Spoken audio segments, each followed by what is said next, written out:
Hello everyone, this is Suprej Venkat. Welcome to Throttle and Tails. In today's episode in Ride Smart, Ride Far, I'm going to cover some ways in which you could actually mount and dismount on the motorcycle. When you're doing trails like this, it's not always necessary that you have to, you'd be able to mount from the left side. So let's go through some various scenarios and how you could potentially mount on the motorcycle. So the first way is a standard mount. So you just open the handlebar up so you have more space, and then you just swing your leg over. While doing that, just make sure your two fingers are ready on the front brake in case you need to, in case you're doing this on a downhill. So squeeze the front brake and then just swing your legs over. This is the standard way of mounting, and dismounting is just the opposite. Open the handlebar, squeeze your front brake, and then swing your leg over. The second way is to do a peg mount. This is what I usually prefer, even in a day-to-day basis, to be honest. Just open the handlebar a bit, and put your left feet on the peg, front brake, and then stand again on the other peg. Especially this is very useful when the bike is in an upright position and you're not able to swing your legs over, or you're not above 6 foot. I think this kind of technique works much better. So yeah, dismounting, similarly, brake on and then just jump off. So there might be scenarios like this, where you're not able to mount from the left side. So what I tend to do in situations like this is stand on the right side, open the handlebar a bit so I have more space, squeezing on the brake pedal. But the difference in this time is obviously the stand is on the other side, so the bike's lean there. So I need to push the bike towards the other side so that it doesn't tip over. So using my knee, what I tend to do is from here I push the weight, I'm pushing myself forward, and I'm leaving this locked in that direction, and then I stand over. That's how I do a mount from the wrong side, if you may.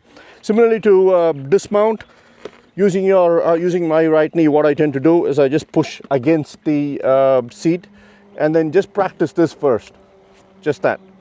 So you should see that the bike is nice and stable. So just practice a half swing first to start with, so that you don't tip over.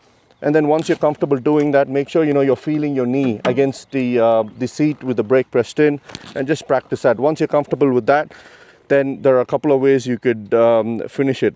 One is keeping your knee pushed against the tank. You could just walk off like this, or you could also jump off. But then when you jump off, using your arms, you need to push the bike. So either way, the idea is simple. You keep the weight of the bike against the side stand, so that you could then counterbalance and jump off. So two techniques, as I said. One is with your knee. The other is if you're jumping off, make sure with your hands you're able to push and stay locked in.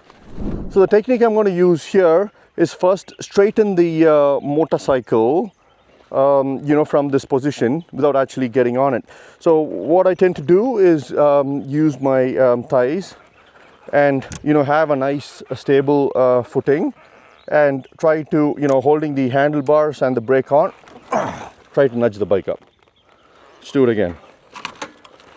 So stable footing, thighs against the seat, so it's that entire body that's actually pushing the bike up.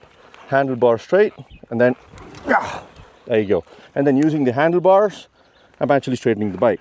Then I walk closer to the bike, and then from here I could I have two options. If I am able to swing my leg around, then I would do that. But in this instance, the height is too much. So I'm here, the bike's up there. So even at this angle, I wouldn't be able to swing my legs around. So in this case, what do? Is I just take off the stand and do what you call a rolling mount.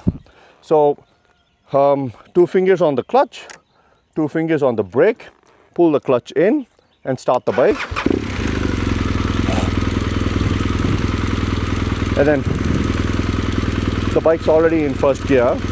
So what I'm going to do is just walk the bike first.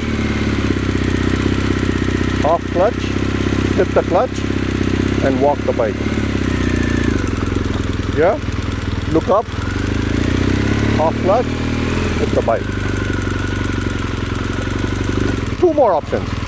So let me show you the first option, which is just putting the stand back on.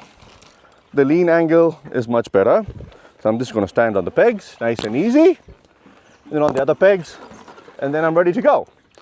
The other option, which is a bit more adventurous, is the rolling mount. So what do we do there is pull the clutch in, switch on the engine, first gear. It's like how we used to get on a bicycle that was bigger than us. You know, we used to push the bicycle and then swing the leg over, right? It's the same technique. So what I tend to do is I just let go of the clutch a little bit,